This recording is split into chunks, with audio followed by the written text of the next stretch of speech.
What's poppin', people? Welcome to the Bella Grind Podcast. This is a place and a space where we like to elevate the voices of Black women.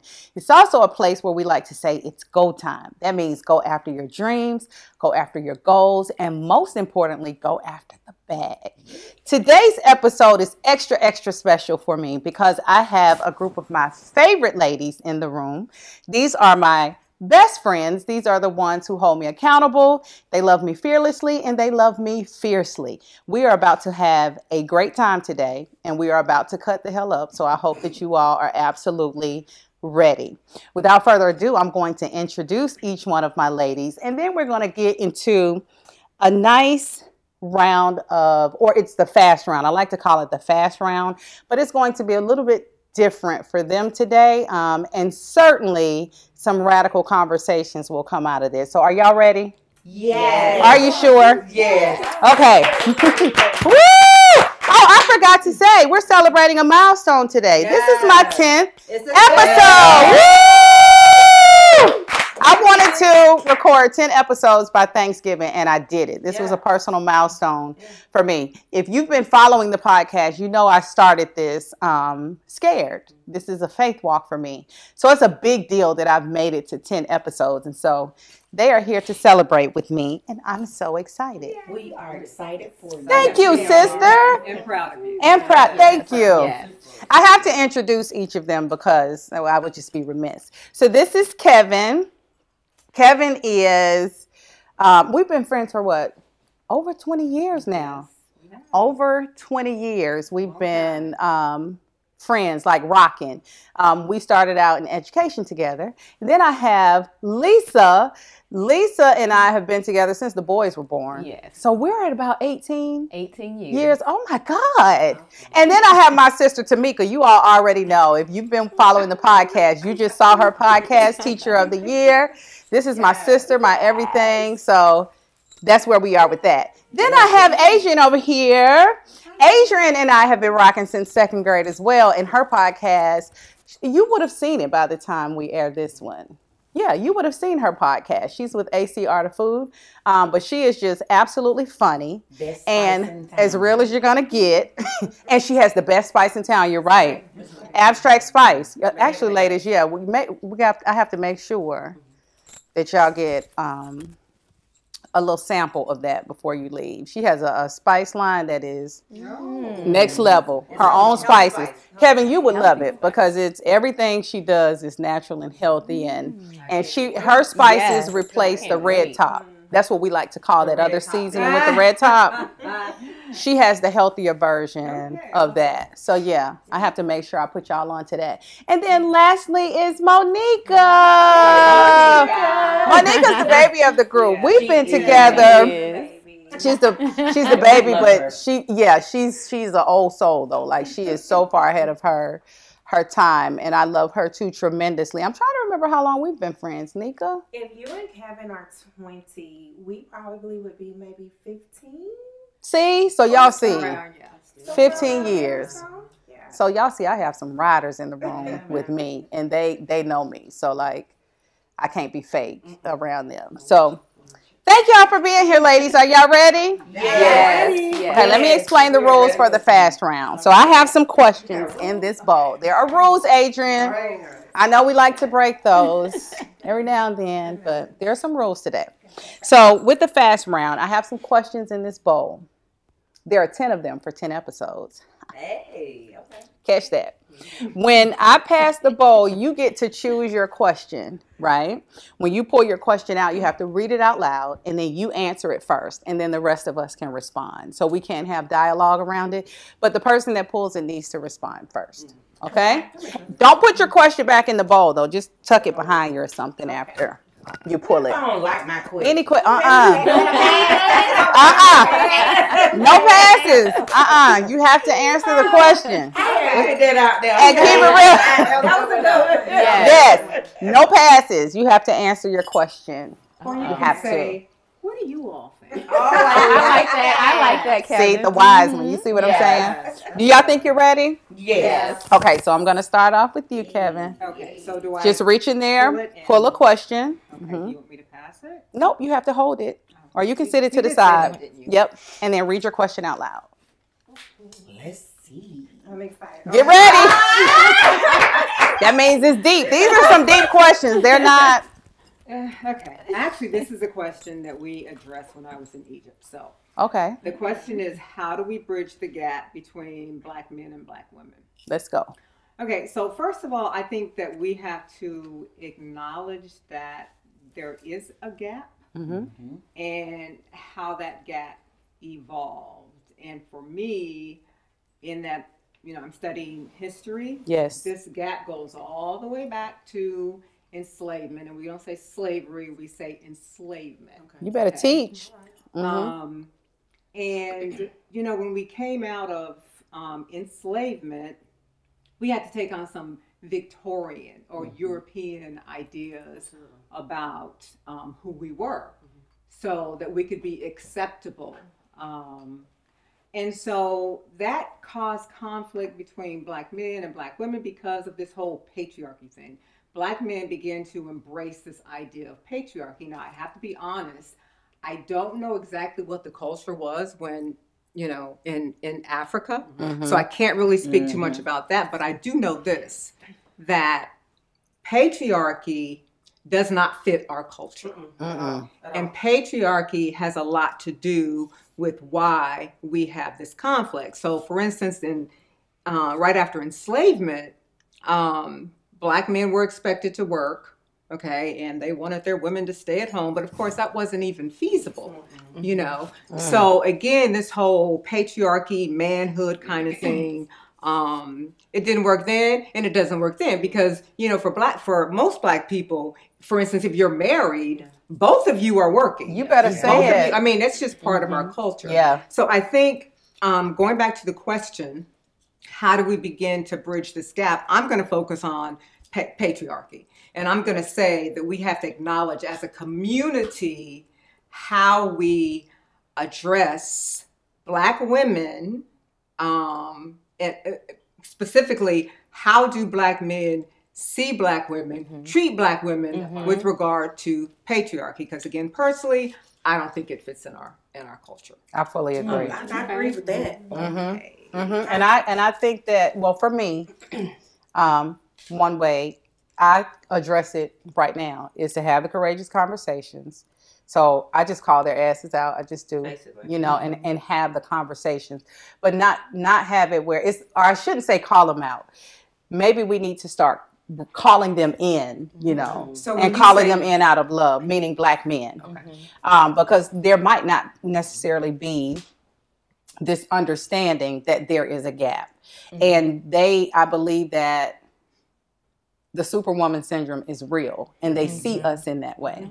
And so they don't know when or how to be soft most times for us. So have the conversations to call them in is one way that I feel like, well, I've already started that. Y'all already know me, so it's no need for me to. I'm going to have the conversations with them and do it in a way where it's educational and not necessarily them feeling like I'm attacking. That's my goal. I think for me, one thing that you said was doing it out of love. And I think that's important because like Kevin was saying, if you think about enslavement, the whole thing was to separate the family, right? We need to take the man away and all of that kind of thing. So I think that's one thing that we have to do is really be in the mindset of, like Kevin, we were talking earlier before we started, who's your real enemy? Right. Right. It should not the Black be. woman. It's not the Black Black woman. woman, yes. And then on our side, it's not the Black man. Like, what are we really fighting against in this moment? And let's acknowledge it, address it, but not attack each other. Yeah. Identify what the thing is. The thing, yes. Exactly. And I think even what you said, Kevin, as far as it dating back to enslavement. So the stories of how women were taken and raped by the masters. Yeah. And I think that even though it was, against our will, there's still something ingrained that has been just generational that men are feeling like, okay, not as trusting. Because you take it nowadays, like if a dude cheats on a guy, if a dude cheats on a girl, right? it's like, okay, we'll probably take them back. Yeah. But it is just like a completely double, like it is through if it's the other way around. Like, oh, what is that about?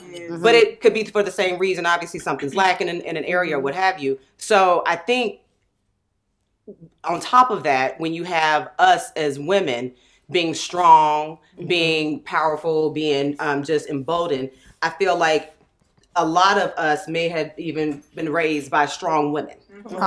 And I know for a fact in my marriage, I had to pull back because look, I was one of the ones quick to tell you, look, I could do this all by myself. Yeah. What? But with that, I had to realize that he has a place there with me. And so I had to change that. So in regards to, you know, making him feel like I'm supporting him. Yeah, I'm supporting you, but you don't have to respect me too, and what I have, and what I can bring to what I bring to the table. Right. So I think it's way back from when Master was raping us, and then you know they still think, yeah, but you let Master. We had to be strong. Yeah, we had to because they separated us. Yeah, they took the black man from us on purpose. Yeah. So black women had to be strong. Absolutely. We had to. Right. So you know, I don't even mean to cut you. No. We had to be strong and just listening to all you guys. The first thing we have to do, like Kev said, we got to recognize the gap. I don't think they recognize that it's a gap. It's like, oh, I don't want to be with that because I don't know if you guys been realizing, but most of these black men are out here going to get these European. They go for the exotic looking women, and it's like, what happened to us? Yeah, the family. Why are you not getting with us anymore? It's because they haven't recognized the gap. Yeah. And that's just my whole or they feel like you're too strong. Yeah. Well, going back to what you said. And we are strong, but we're built like that. For me, it's recognizing myself, right? Going back to what you said and being able to communicate my own needs and recognize that I need a partner. Because I was not taught that. Right? On either side of my family. Like my father has all of these sisters who presented themselves like, I can do it by myself. Yeah. And then on my mother's side, that exists, right? And that's all I've ever heard. So when I got married, it was like, I never thought about how I was presenting myself. I can do it by myself. That's how we were presenting. I thought, didn't you think that your mother ran the family? I did. Because she did. My mother ran the family. And that wasn't right. One of my favorite movies is Claudine. Right? And at that time, like there was something going on in America when the black man was taken from the home. So if you look at that movie, that was very real for that time where she couldn't even have a relationship, right? I need to see that. I haven't seen that. They play it sporadically. But it was very real. Okay, I have Let's go back to Good Times, right? Now I do know that. Focused on the idea that the family was impoverished, right? But they never recognized that there was a man covering his family, and there was a woman who was able to follow that man.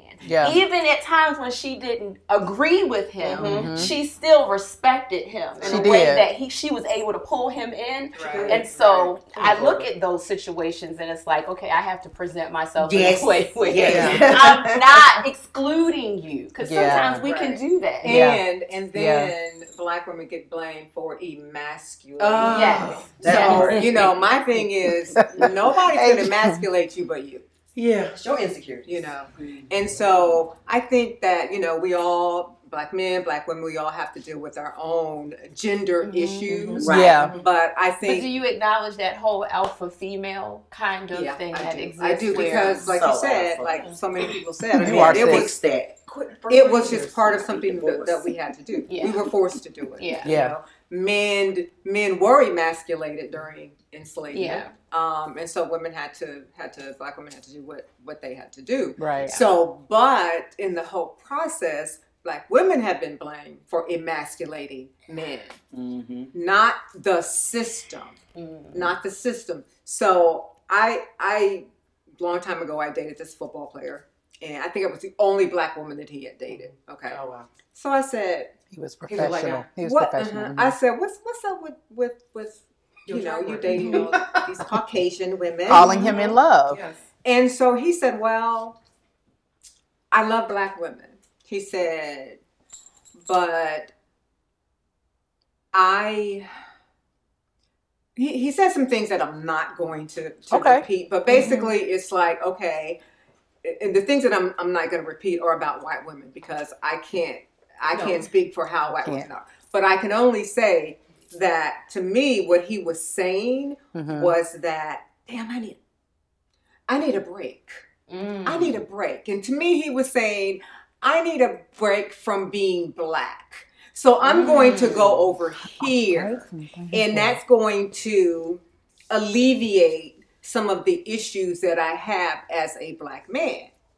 And then he said, when he goes home, I understand that. He said he doesn't want to have to deal with stuff. And so what he was saying was that we provide stuff. And so I said, you know what? Whoever I am as a black woman has a lot to do with who you are as a black man. And black women can't take a break. No, we can't. That's your but we need a break. We so that's do. why I But get where he's here's a coming break- from, because but it his can break be, was life is hard. But and his escapism break is was real. Right, but it was his escape was derogatory towards black men. I mean, towards black women. Because I don't want to deal with all that. So I'm just going to go over here, and I'm going to escape that whole I black. hear that all the time, but we hear But it you know all the what? time. Okay, so here's the point. You're saying like we need a break because we take on so much, and we do. I was raised primarily with a single parent, right? Yes. And so, but before then, that was not what my mom went through. My mom had pretty much privilege, her and her sisters, right? Until divorce came, and she had to figure it out on her own. My mom has never been by herself, ever, right? So me seeing my mom work miracles, and for me to be grown now and to hear some of the stuff, I have to like, okay, I don't want to hear no more. I don't, because she made it look so good. So the cape that she had to wear. Yeah. So a lot of people, and this may be going to a different question, talk about like the angry woman syndrome. Black angry woman. I have every right to be black and angry. And I will hold that. I absolutely do. So you may be looking at it like it's something bad, but no, and we do need a break. But we can't get a break. Because you know, okay, we have too many things to hold up. Because my husband will be like, okay, so what we gonna eat? Can't you come on, help me, please?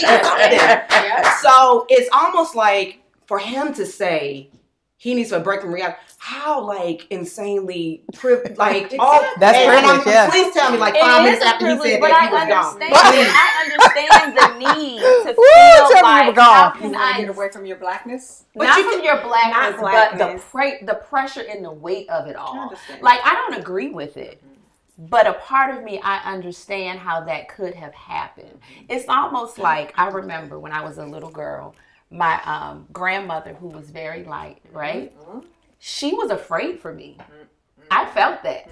All of her other grandchildren were light like she was. But for me, it wasn't that I didn't feel loved. I felt like she believed life was going to be hard. So if you were light, there was a pass for you somewhere. Like I got that very early, right? And I remember when I got older and she was so happy that and proud because she was afraid based on experience, right? So I think that we have to be more open to understanding how people escape sometimes. They find ways to escape. So I can understand it. I'm not giving a man a pass because you have to be a man, right? And however we define that, right? But I get and that. I'm glad you said that. Yeah, because that's a conversation. It is. See, that's another whole question. That's for the next Right. podcast. That's for the next That's for the next one. We haven't even gotten to the second one, but I think black men and black women, because this is not a black man bashing. No, and I should have said that. I think that we have to be able to define what manhood and womanhood looks like, because again, we were, forced to take on somebody else's ideas of what manhood and womanhood is. So, how can we again just kind of acknowledge, that there is a gap. Kind of like starting all over again. It is. And just kind of rethinking our ideas about black manhood and black womanhood, because it cannot be the same. And stop pretending that we get it. Like, I don't get what it's like to be a man. Like, I can't understand that. Even when I have sons, I'm trying to figure out how to relate to my sons because, you know, I don't get that experience all the time, but I'm open to understanding that experience. Yeah. And like, nobody can understand how it feels to be a black woman. Sometimes I want to go in my room and put my head under the pillow. I'm worried about my kids driving. I'm worried about you going to school. It's like, when do I get a break from the stress of it all? Exactly. Like, I had anxiety having black male children out, like, at night. Yeah. Like, it was... It's a different level of worry, I had to get a grip because I was always watching my phone and trying to figure out where they were, but it's hard. It is. And that's part of closing the gap, trying to understand. You know, the different gender ideas and gender roles. We're going to put a pin in that one right there because we'll be going all night. But that was so good and so organic. Open up the floor. That was so good. I love it. Yes. That was the idea. But we have so many more podcasts to do. I have more. But we have it will be a part two. Think about like the strongness. What I have been like really dwelling on lately is the whole idea of feminine and masculine energy and how it really does matter and it does make a difference. Like that's a whole nother conversation. It is. But I gotta plan another girlfriend. That's not what you the energy. See, look, she's already at. That's the next podcast. Okay, give me. Because thinking about our single mothers. They were operating in their masculine energy for the most part because they had to. And if you saw that growing up as provider, exactly, and if you grew up seeing that, being the product of it, you're gonna follow suit. So when a man comes into your life, you're kind of like, I got this. I got this. Right. I don't need you. We know. Yes, we know. We know. I got this. And my dad, all of us was married. I had two parents, but. My dad is humble. He was soft-spoken. You know, he was raised by his grandmother, and his grandmother, you know, led him. So naturally, when he got my mom led him. So I thought that's what I was supposed to do. The first 5 years was something else. The first 5 years was something else. Let me tell you. I'm married 10. Yes, that first 5. I can count on one hand the amount of times I ripped up the marriage certificate in his face. Oh, guess what? And then he had said something, and then the next morning I'm there with his guess what?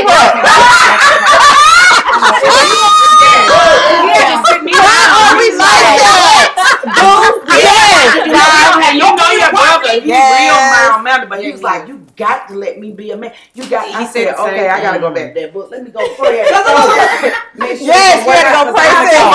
If it's not going right, I can fix it. Oh, guess what? That's all right. You don't want to fix that? Like, I'll call my dad. I call my dad. You ain't gonna keep calling your dad like I'm supposed to be that. Well, change the light bulb now. Yes, I want that now. But I call my dad. I gotta tell we are all confident. Yes, I will call my dad. I gotta tell y'all this before we go to this next question. One time, I got over there acting a fool because he didn't do something I want him to do. Acted a plumb fool. Got in the car, went to my mom and dad's house. My mom said, "Take your right on." You can't come over right on back home. That was not playing. You wrong. They didn't hear the snow. He didn't hear my sound.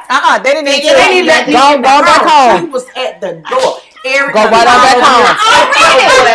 Back home. You got to figure it out. Okay. Let me got to it first. So that dominance, I get that. So, and then just bridging that gap, we got, like you said, we got to recognize that gap exists. Going back to the original question, we have to recognize that gap exists, and we got to just, address it. You may not like it. Why keep in you? I'm gonna say this, and then we're gonna leave. We've said that a few times, so I need to introduce my other sister. This is something that we need to think about for the next session. Okay. So if we say patriarchy is a problem, then why are we expecting men to have roles? Think about it. I love it. That's gonna be the next question.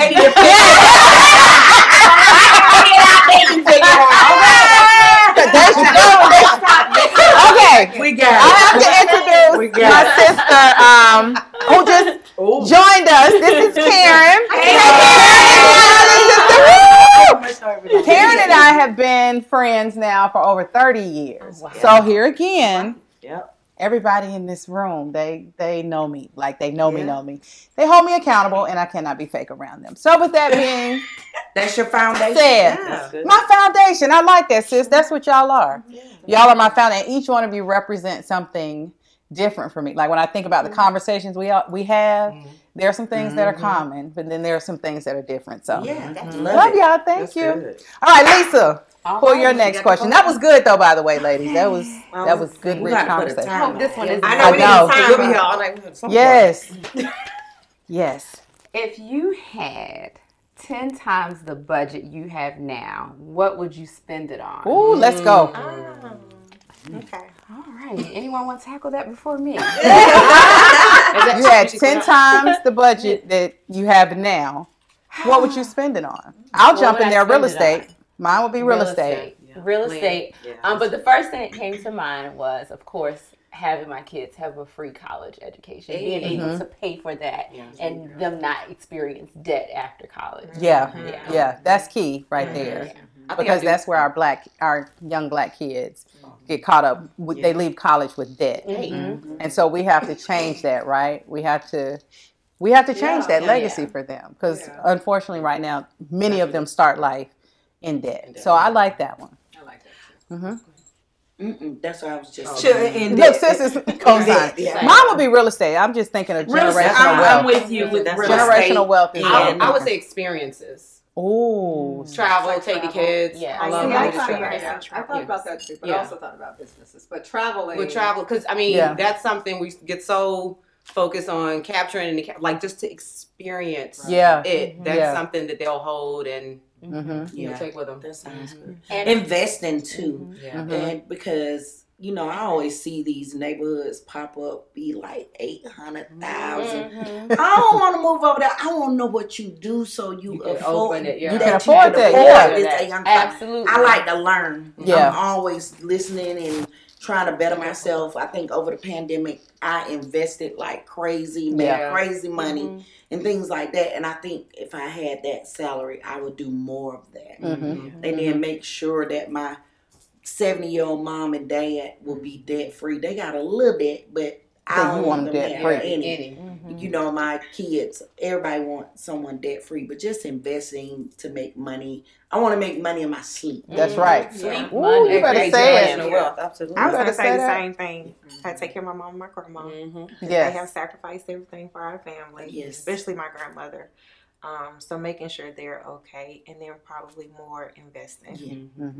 Let me tell you. I just want to sleep, and they say ching ching ching ching. That just made some money. Let me tell y'all why I chose that question, because I wanted to pay attention to how we answered it. Right, and I noticed that when we answered it, most of us said we would take care of somebody else first. Like we would take that money and we would take care of somebody else, right? It's going to lend itself to a question that hopefully we'll get to in the bowl as we start to pass it around. But I want you all to remember that. Most of you answered that, probably me too, because I said generational wealth, but we're thinking about other people first when we answer about money. That's going to be another podcast even more real estate, I would suggest to anybody purchase land. I purchased a lot of land. This white man told me they would never build more land. Yeah, you can. Yeah. And so I was like, wow. Okay. So during the pandemic, I went and got stuff for $1,200. Just didn't matter where it was. I just and now everybody's like, oh, we want to purchase your land. We'll give you $25,000. No, I'm gonna hold on. Hold on to it. My great grandma. And that's land. What that is something that we don't do. No, we don't. We don't invest in land, but primarily because, you know, as people, we don't have the money to invest in land. But we, you know, with gentrification, we give up the goods. We do. We give them up for the temporary, and we don't think about the long term. Yeah. So the fact that you said, "Hey, I'm going to hold on to this." Yes, my sister purchased her house a long time ago. I think it was like $75,000. Okay, it's worth $500,000 right now. And she's thinking about, you know, selling it. I'm like, don't do that. Just sit on it. Sell your property. Just stay. So, rent it out. Do whatever. Just don't sell it. That's a whole other conversation. Generation in my mouth. That's important. Yeah. I've had some traumatic experiences with that, with fighting with family, where my great grandfather in Cincinnati purchased all of this, had his own business. That's the whole entrepreneurial bug that I even have, and just bought all of this. But the generation that came after him did not understand the value of that. Yeah. And wanted that quick fix, and wanted that sell it off. And me being young in college, I'm business, hey, can we invest or whatever? They not listen to me, right? Yeah. But selling it off, like we had buildings, and it's just it's a really bad taste in my mouth about that. So I'd say, you know what? And that's a lack of education. That's exactly what that is. That's the other part. That's what it is. Sis, we'll be calling you so you can advise. That part. Come through one time for the one time. Yes. Okay, that was a good one. Pass the ball, Lisa. Tamika. No, ma'am. She tried it. She tried it for real, didn't she? You put this back in there. You told you hold on. Hold on. Okay, first thing that comes to mind when I say Superwoman syndrome. That's the question.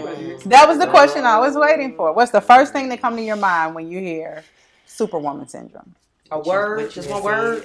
Or a phrase? Superwoman syndrome. Just the... What comes to your mind? I don't know. Me. You? Okay. Are you saying that you have a Superwoman syndrome or that you are a Superwoman? I have Superwoman syndrome, and I had to learn how to, sometimes you need it and sometimes you don't. Sometimes it's okay to let someone else do it, and I had to learn that. I told y'all the first 5 years. Sister's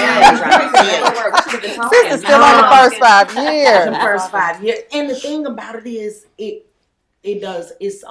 purposely. I have it purposely because I have 3 older brothers. Okay. You do. So before Jan, it was just me and them brothers or whatever. So, it comes naturally. I wanted to be like them because I thought they was the coolest folk, the coolest people in the world to me.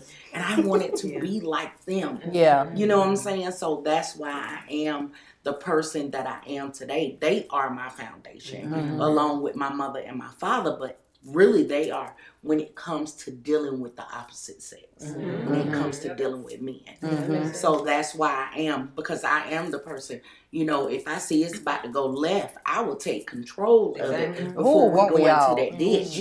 And I'll take control of it and get it done just like that. So that's just me, because I'm always thinking outside the box. I'm always thinking of a plan B, C, D, E, all the way to Z. All the way to Z.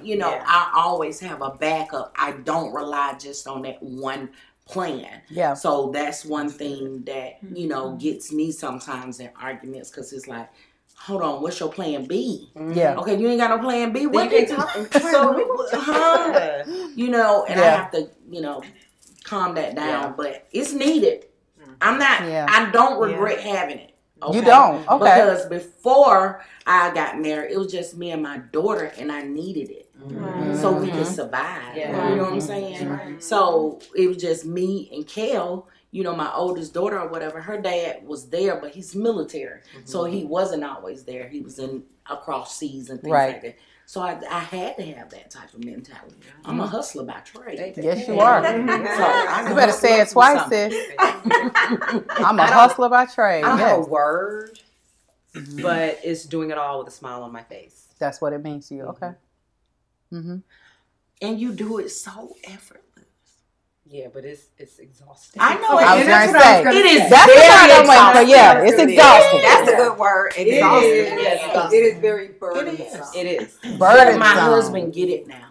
Exhausting. He would be like, "Okay, step back. I got it." Yeah. And I'm learning to trust him to have it. Yeah. And he has it. But I guess mine, not necessarily with the home, but when I was in corporate America. And the degrees I had. And it's like, okay, we're gonna use that. And my whole thing was always like, oh yeah, I can handle it, right? Because I can. Susie Snowflake, she ain't got to know me. Let me show you. But all the while, Susie Snowflake wasn't doing half the work I was doing, but getting all the money. Yeah. Right. But I'm still in this situation where I'm like, but I can show you, I can do this. Just knocking it out, and it's what? Yeah. Smile on my face, though. Smile on your face. And we have a problem with saying no. We do. Mm-hmm. If that ain't on my resume, you got to be like, no, I can't do that. Yeah. That's not, no. Yeah. You know what I'm saying? Because, like you said, Susie was getting all this money. Yeah. But we have a problem because it's like, if we don't do it, they'll look at us differently. Yeah. Exactly. But they do look at us. But they do, absolutely. Absolutely. Mm-hmm. And we'll hold everything. Ourselves. And that's part of the anger. Oh, it's anger. And that's part of us taking on the whole Superwoman identity, because we have to pretend as if. Sometimes I pretend as if it doesn't bother us. Yeah, if it's easy. That's the frustrating. I'm just gonna, give me more. Keep it moving. Mm-hmm. Mm-hmm. But I think we take on that whole thing because we have to. But should we have to? No. I was getting ready to say being able to know when to take it off, like you were saying. Yeah, to manage it. Learning how to manage it. Learning how to manage it.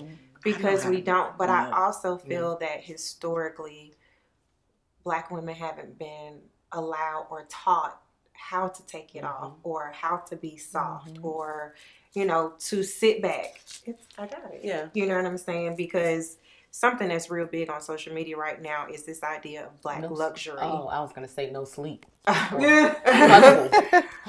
Just this idea of Black luxury and the way that one race of women can want a high value, high earning man, and it's okay. That's but then Black women are gold diggers. Absolutely. You see what I'm saying? I hate that. So there's been this lack of teaching Black women of how to kind of sit and rest in that femininity and not have to be Superwoman all the time, right? Because or carry that masculine energy. Or carrying the masculine energy because it just wasn't really taught to us. So I have 3 nieces coming up behind me. And one thing that's really important for me is to really have the conversation with them about knowing how to balance both of those, right? But still being able to respect themselves and demand that a male respects them as well. But being able to take care of yourself. It's okay if you can take care of yourself. Make sure you have. That's exactly. Yeah. You need to be able to do that, because how many times have we seen married couples, husband maybe dies and the wife is just like, I've never done this on my own. Like, I don't know what to do. Right? So you have to be able to do both. But we have to be able to kind of take it off. I need to rest. Right? Be able to say no, because no is a whole entire sentence with a period. You better come through with that. And you know what? I think also we have to acknowledge, we create a lot of stuff. We do. We do. Whether it be because of our decisions or because of the energy that we put out there.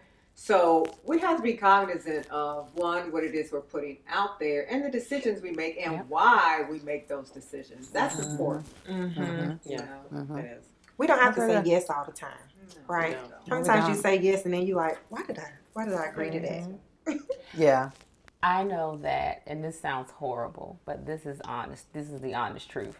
I've been in education for 20-something years, and there has been no one worse to work under than a Black woman. Ooh. That's corporate America. Ooh. That's everything. I think I have to second that emotion. Ooh. I heard it. That's so bad. I think we need to address that. It is a different vibe where I'm at. But from the school that I come from the proprietary schools, every woman in high position up there is a Black woman. But it makes you appreciate, I ain't lying to you, having some white sprinkled up in there. Because when I say they work off pure emotion. It is, yeah.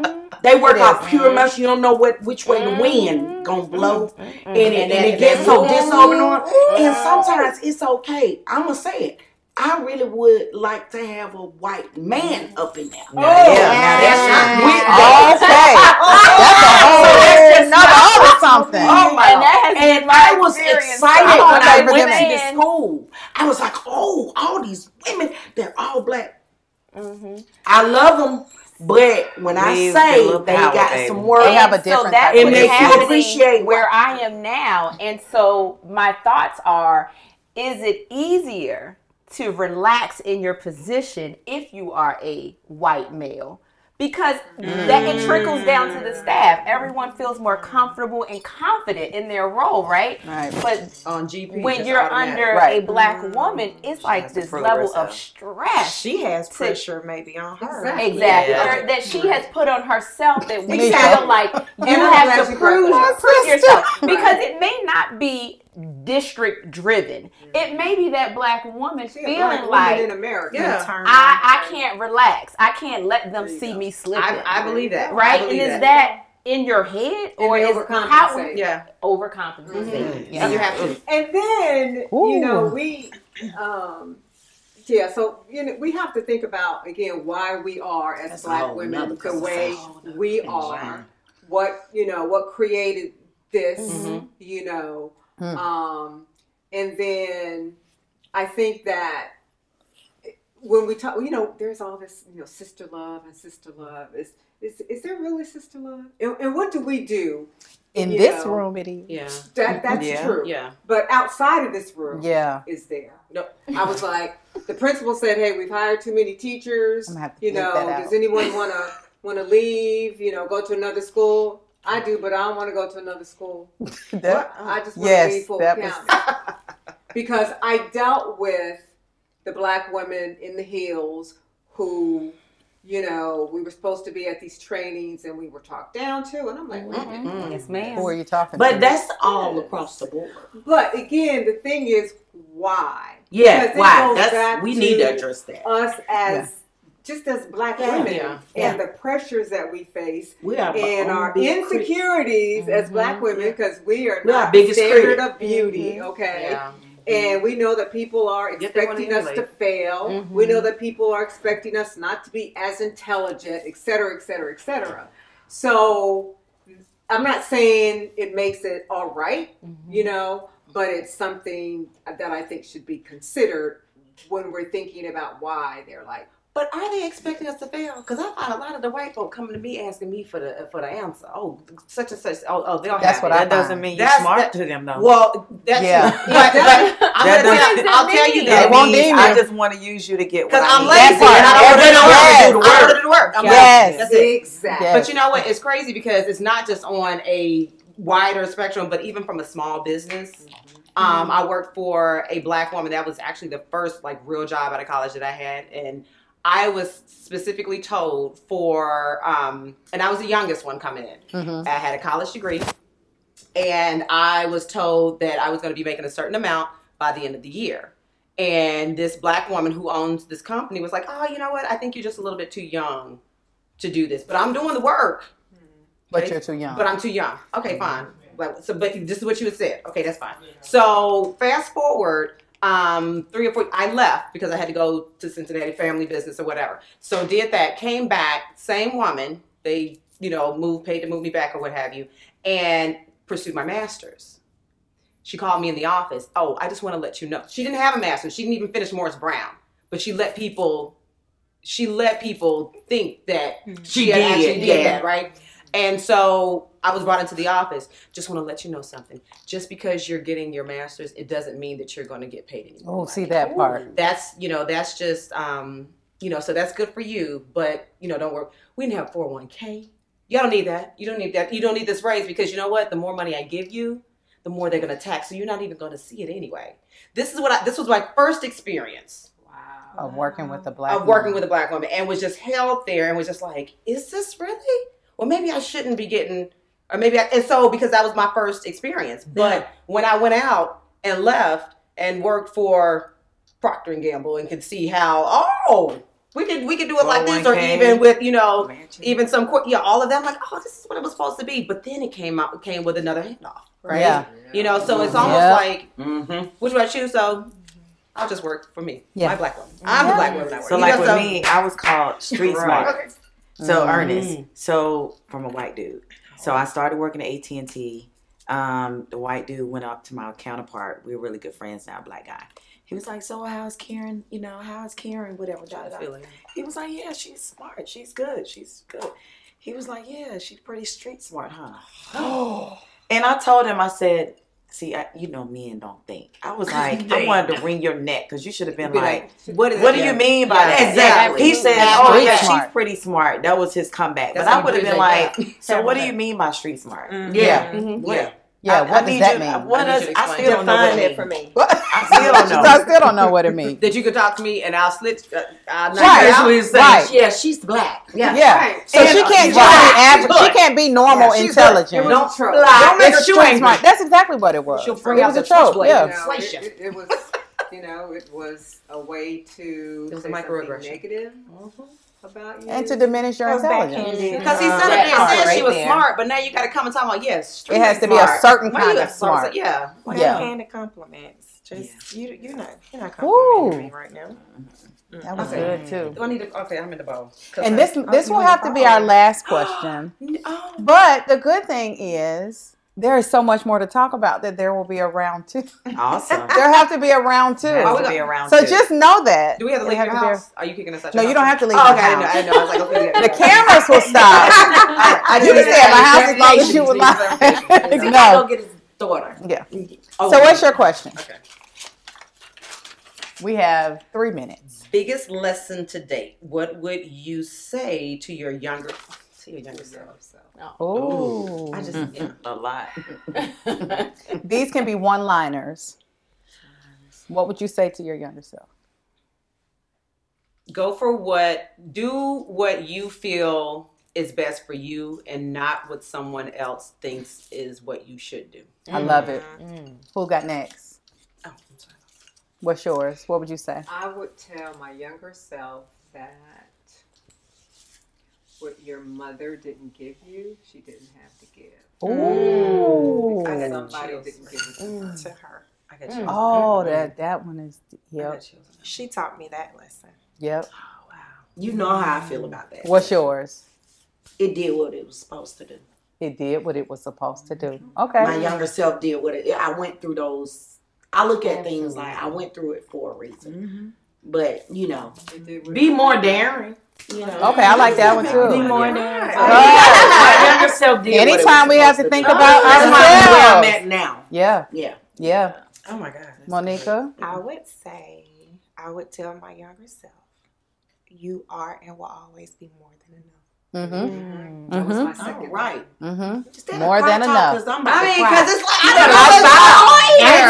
anytime we have to go inward. Anytime we have to go inward and face ourselves. I'm gonna get emotional about this question. You started it, Kevin. You started it. You started it. Mine is comfort is not security.